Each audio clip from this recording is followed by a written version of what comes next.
नमस्कार दोस्तों, स्वागत है आप सभी का हमारे इस YouTube चैनल पर। गोवर्धन पूजा को मनाने के पीछे एक कथा है और इस कथा के अनुसार भगवान कृष्ण जी ने लोगों को गोवर्धन पूजा करने को सलाह दी थी।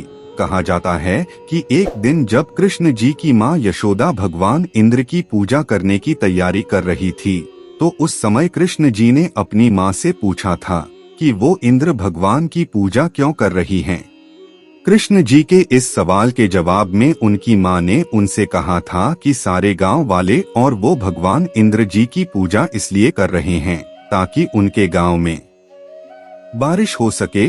बारिश के चलते उनके गांव में अच्छे से फसलों की और घास की पैदावार होगी और ऐसा होने से गायों को खाने के लिए चारा मिल सकेगा। वहीं अपनी मां की बात सुनकर कान्हा ने एकदम से कहा कि अगर ऐसी बात है तो हमें इंद्र भगवान की जगह गोवर्धन पर्वत की पूजा करनी चाहिए, क्योंकि इस पर्वत पर जाकर ही गायों को खाने के लिए घास मिलती है।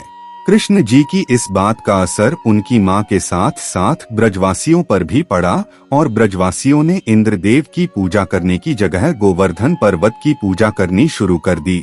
वहीं ब्रजवासियों को गोवर्धन की पूजा करते देख इंद्र देवता नाराज हो गए और उन्होंने क्रोध में काफी तेज बारिश करना शुरू कर दिया।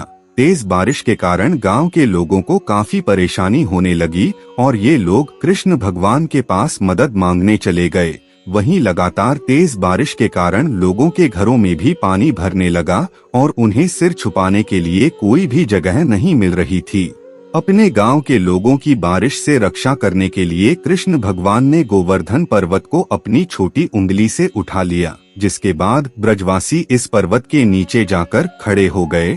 भगवान ने इस पर्वत को 1 सप्ताह तक उठाए रखा था। वहीं जब इंद्रदेव को पता चला कि कृष्ण जी भगवान विष्णु का रूप हैं, तो उन्हें अपनी गलती का एहसास हुआ और उन्होंने बारिश को रोक दिया। बारिश रुकने के बाद कृष्ण जी ने पर्वत को नीचे रख दिया और उन्होंने अपने गांव के लोगों को हर साल गोवर्धन पूजा मनाने का आदेश दिया, जिसके बाद से ये त्योहार हर साल मनाया जाने लगा।